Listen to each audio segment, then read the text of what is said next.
9 கோளும் ஒன்றாய் காண அங்கு கற்பகம் என்னும் கடவுளின் மெய்யில்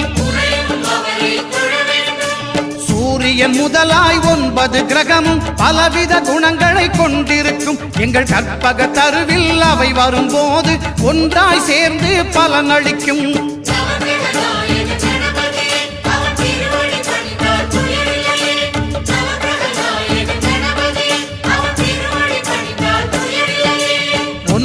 கோளும் ஒன்றாய் காண